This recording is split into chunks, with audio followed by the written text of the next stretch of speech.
This is part 10, talking to Robert C. Davis, interviewing him. He's a lifelong resident of East Palestine, Ohio. He was born in 1919. And Bob, tell me about the first car you ever bought. A guy never forgets his first car. I don't care if it's been 200 years ago. What was that first car? Do you remember the make of that car? Yeah. My first car that I owned was a 1937 Chevrolet Coupe. How much did you pay for that? $375. Did it turn out to be a pretty good car? Yes, it did. You didn't get no lemon? No, I knew the car. Oh, okay. You know the person that... Well, if you recall, I was telling you I was working for Lawrence Hart at the time, Right? and he had a body shop, Oh, okay. and I was the second person he hired. Jack Brown was a little bit older than me, and he hired Jack Brown, which was a master mechanic when it come to body work. I have this Jack Brown that's been emailing me on Facebook. Was his brother Carlisle Brown? That's right. Carl was a... He's going to get a little kick out of this video because he's been emailing me about the coal mines that they come off the hill. He's got them layered on maps. And Who was doing this? Jack Brown.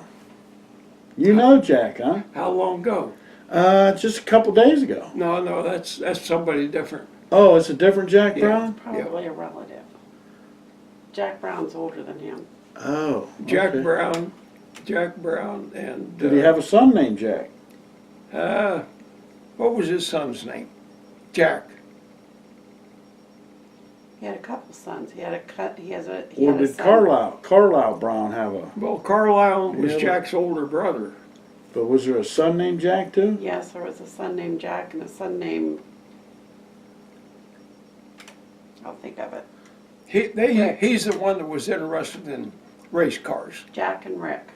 Ricky's the one that I knew. And he come up with some pictures, and I forgot to bring them with me about the airstrip up there. Yeah, And Howdy Hill, Howdy, right? They call him Howdy?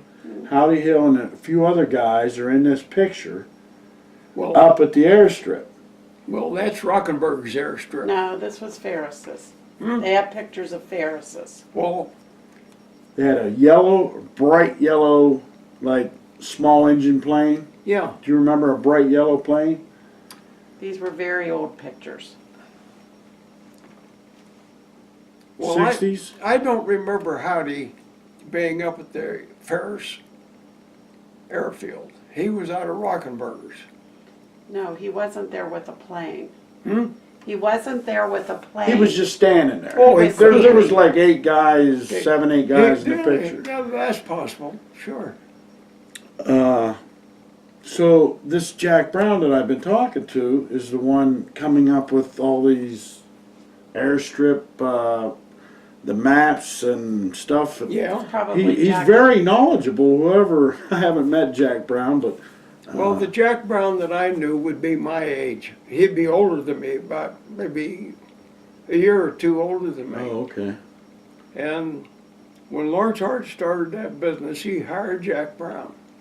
And that was in a building behind the Lincoln Hotel. Okay. There was 4 stalls there. And I don't know what the guy's first name was, but his name was Spandable. And he had three taxis back in those days that he run. And as cars kept coming on, he sold the taxi because he didn't need 3. Then it got down to 2. Eventually it got down to 1. Then eventually he retired. When Lawrence Hart came to town when I was 10 years old, and there was 10 years between Lawrence and I. Okay. Right across from where I lived on East Clark Street. And he worked for Britton Chevrolet. They had when Clyde Britton came up here from Negley, he bought a building on East Clark Street on the right-hand side going out. And that's where he started a body shop, and then he got the Chevrolet dealership. And the first car that I remember that he got there was 1928. Wow. And Lawrence Hart worked for him Mm. until he got enough money to start his own body shop, which he did. And behind the Lincoln Hotel, in those 3 stalls, is where he started. So in the process of all this is where you got your first car. Well, Lawrence Hart bought a brand new Chevrolet, 1937. And when he bought another car, I bought that one from him for $375. And that's the car that my wife and I took our honeymoon in. Wow. So you're the second owner of that car for $375. $375. Did you have it a long time? I had that car for, What color was it? it was black. My dad was telling me it was all cars black back then. Well, it's like old Mr. Ford used to say, you can have any color you want as long as it's Just black. black. Yeah, that was his famous words. So how long did you have it? I had that car for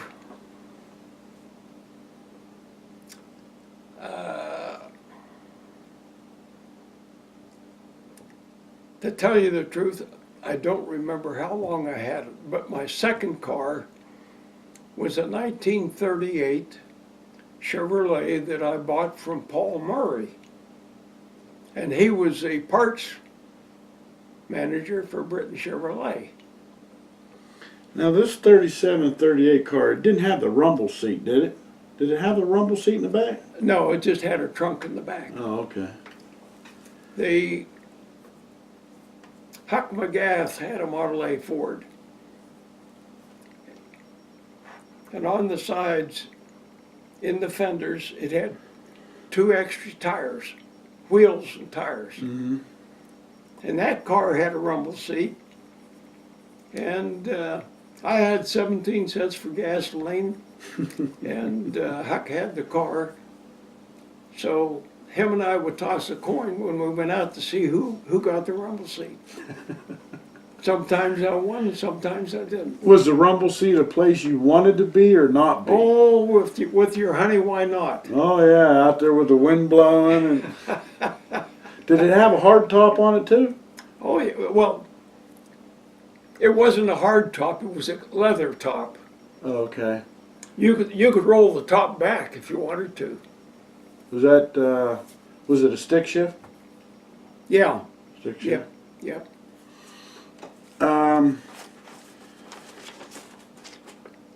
You got anything else? Think about at all?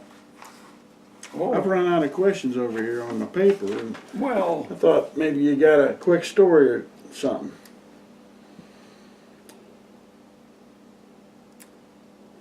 I don't know. Let me think of something. What about your? I seen this picture of. I'm not sure which Bill Davis. The Bill Davis, your brother or Yeah. your nephew? They had over there at Rite Aid. They had their studio. Yeah, Was that Bill Senior's also his studio when he was? yeah, he photographer? started, that's where he started And out. then Bill Jr. Took it over after the him. same spot. Yeah, Do you remember them having a bunch of black and white cars? Like there was I got a picture with them, 4 of them nicely Yeah. parked out front, they were all station wagons, except one. and they used to drive around picking up film, didn't That's they? right. She did, later on she did that. And my question is, was there really that many people? I mean, was there like no other photographers in any other town that, like, was Bill Senior the man? I mean, Well, he was at one time he had 18 people working for him.